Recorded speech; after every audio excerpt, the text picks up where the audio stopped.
আমরা এখন বর্তমানে চলছি কি সংবিধান অনুযায়ী, যে সংবিধান অনুযায়ী চলছি সেই সংবিধানে যা লেখা আছে আমরা সবই মানব। আবার সংবিধান যেদিন পরিবর্তন হবে সেই অনুযায়ী আবার চলবে। সংবিধান হল দেশের সর্বোচ্চ আইন। বিরোধী দল যদি অভিযোগ করে, বিরোধী দল অভিযোগ করতেই পারেন তারা, আর অভিযোগ করাটা তাদের জন্য স্বাভাবিক, কিন্তু এটা করা উচিত কাগজপত্র দেখে।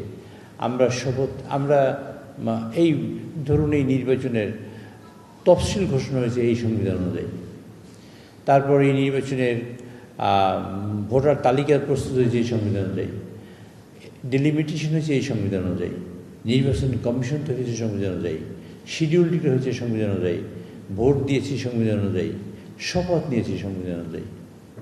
এই সংবিধান যেটা আছে বর্তমানে এক্সিস্টিং, এটা পরিবর্তন না হওয়া পর্যন্ত এই সংবিধানই আমাদের বাংলাদেশের সর্বোচ্চ আইন। এ ব্যাপারে যদি কেউ কিছু কথা বলে সে তার বক্তব্য, এটা শুনে আমাদের কোনো লাভ নেই। তবে আর্টিকেল 70 অনুযায়ী সংবিধানের সেখানে যে বিষয়টি আছে সেটা হলো এই দলের সিদ্ধান্তের বাইরে কোনো ভোট দিতে পারবেন না। আর আর্টিকেল 70-এর খ আপনারা সেটা দেখবেন, দেখে আপনার এরপরে এই অনুযায়ী সিদ্ধান্ত হবে, এটা সংবিধান অনুযায়ী সিদ্ধান্ত হবে।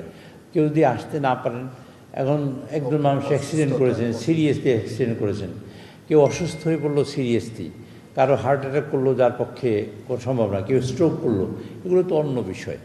যে বিষয়ে থাকুক কেন সেটা সংবিধান অনুযায়ী এবং দলীয় সিদ্ধান্ত অনুযায়ী সিদ্ধান্ত হবে সকল। আমরা একটা স্মুথ ট্রানজিশন দেখতে চাই। আমরা এই গণতন্ত্র বেঁচে থাকুক তা চাই, কারণ গণতান্ত্রিক পরিবেশটা তৈরি হোক সেটা বাংলাদেশে চাই। সেই কারণে কিন্তু এই ভোটটা হচ্ছে। এই ভোটটা আপনারা তো নোয়িংফুলি আপনারা জানেন বিএনপির লার্জেস্ট পার্টি এবং 2/3 মেজরিটির বেশি আছে বিএনপির ভোট। সঙ্গত কারণে বিএনপি ভোট পাশ করে যাবে। তারপর আমরা এই ভোটটাকে গুরুত্ব দিই কেন? ভোটটাকে গুরুত্ব দিই নেই।